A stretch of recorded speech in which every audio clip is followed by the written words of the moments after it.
প্রায় 200 বছর আগের ঘটনা।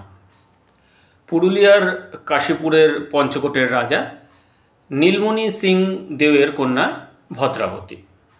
অবশ্য ইতিহাস বলছে সেই রাজার কোনো কন্যা সন্তান ছিল না, 3 রানীর গর্ভে 10টি পুত্র সন্তান ছিল। সেই তত্ত্ব মেনে নিয়েও লারা গ্রামের এক মোড়ল ভাদ্র মাসে আলের ধারে খুঁজে পেল এক সদ্যজাত কন্যাকে। সেই কন্যাকে নিজের পরিচয় দিয়ে বড় করবে বলে তিনি বাড়িতে নিয়ে এলেন। সেই বছর ভাদ্র মাসে বৃষ্টির ছিটে ফোঁটা ছিল না, ফসলের অবস্থাও খারাপ। যেদিন তিনি মেয়েটিকে তুলে বাড়িতে নিয়ে এলেন নিজের কন্যা সন্তান হিসাবে পালন করবেন বলে, সেই দিনে বৃষ্টি এলো ঝমঝমিয়ে, ফসল হয়ে উঠল শস্য শ্যামল। লোকে বলল মেয়েটি ভারী লক্ষ্মীমন্ত। রাজা নীলমণি সিং দেবের কানে গেল এই ঘটনা। তিনি মেয়েটিকে দত্তক নিতে চাইলেন, কিন্তু মেয়েটির পালক পিতামাতা কিংবা মেয়েটি কেউই একে অপরকে ছাড়তে রাজি হলো না। অগত্যা রাজা ঢেড়া পিটিয়ে দিলেন, সে রাজপ্রাসাদে না থাকলেও ভদ্রাবতী রাজকন্যা। ভদ্রাবতী মানে ভাদুর যখন বয়স 16 বছর, তখন সে বাঁশি শুনে প্রেমে পড়ল কবিরাজপুত্র অঞ্জনের।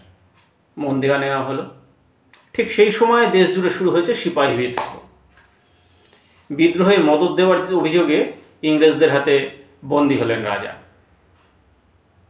কিছুদিন বাদে যখন কারামুক্ত হলেন, তখন তার কানে এলো ভাদুর এই প্রেম কাহিনী।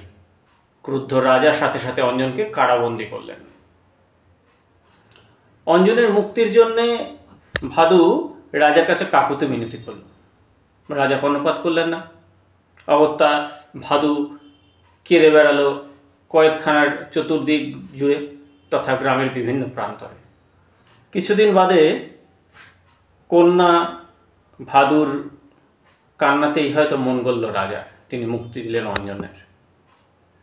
অঞ্জন মুক্তি পেল বটে, কিন্তু সারা গ্রাম জুড়ে ভাদুকে কোথাও খুঁজে পাওয়া গেল না। কেউ বলল ভাদু আত্মঘাতী হয়েছে, কেউ বা বলল আকাশ থেকে নেমে এসেছিল লক্ষ্মী, সে আকাশ পথেই বিলীন হয়েছে। অবশ্য বীরভূমের দিকে গেলে ভদ্রাবতী জানা যাবে পুরুলিয়ার নয়, হেতমপুরের রাজকন্যা।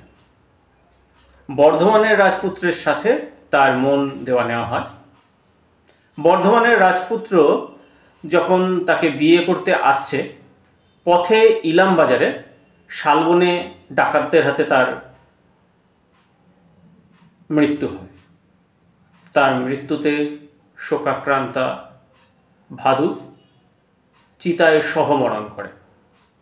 সেই যন্ত্রণার ইতিহাসে নাকি গা হয় ভাদু গানে।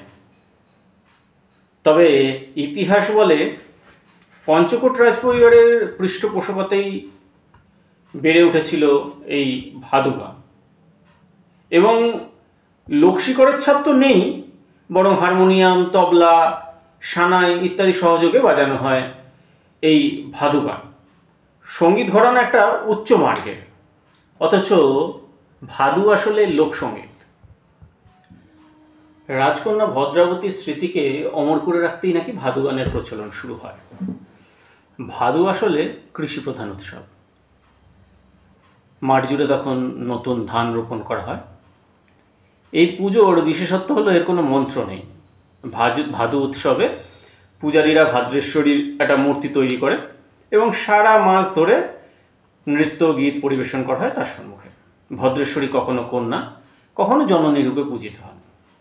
পয়লা ভাদ্র কুমারী মেয়েরা বাড়ির কুলুঙ্গি পরিষ্কার করে ভাদু প্রতিষ্ঠা করে।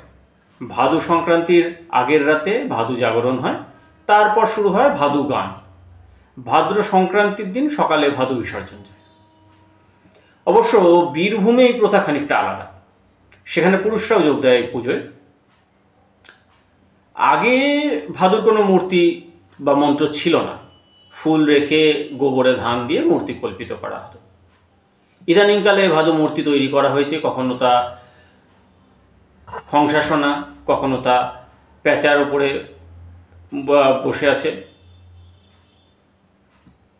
ঔপনিবেশিক সময়ে একজন রাজকন্যার গল্প কিভাবে এভাবে এমন লোক উৎসবের সাথে জন্ম দেয় তা নিয়ে তর্ক থাকতেই পারে। কারুর কারুর মতে এই কাহিনী আরও অনেক প্রাচীন, কিন্তু এখানে উল্লেখ্য যে সীতার জন্মের সাথে ভাদুর জন্মের বেশ একটা সাদৃশ্য থাকার জন্যে ভাদুকে কিয়দাংশে সীতা বা লক্ষ্মীর প্রতীকী হিসাবে ব্যবহার করা হয়। শস্য শ্যামলা বাংলা প্রকৃতি সাধনার একটা উপমা এই ভাদু পূজা। বাংলা যখন নিজের সংস্কৃতিকে ভুলে অন্য সংস্কৃতি নিয়ে নাচানাচি করছে, তখন বর্তমান প্রজন্মের কাছে আরও বেশি করে জানা প্রয়োজন বাঙালির নিজস্ব সংস্কৃতিকে। 12 মাসের 13 পার্বণ, এমন আরও অনেক পার্বণ নিয়ে আসবো আগামীতে। আজ এইটুকুই থাক। বাংলা আমাদের গর্ব, বাংলাই হোক আমাদের অহংকার।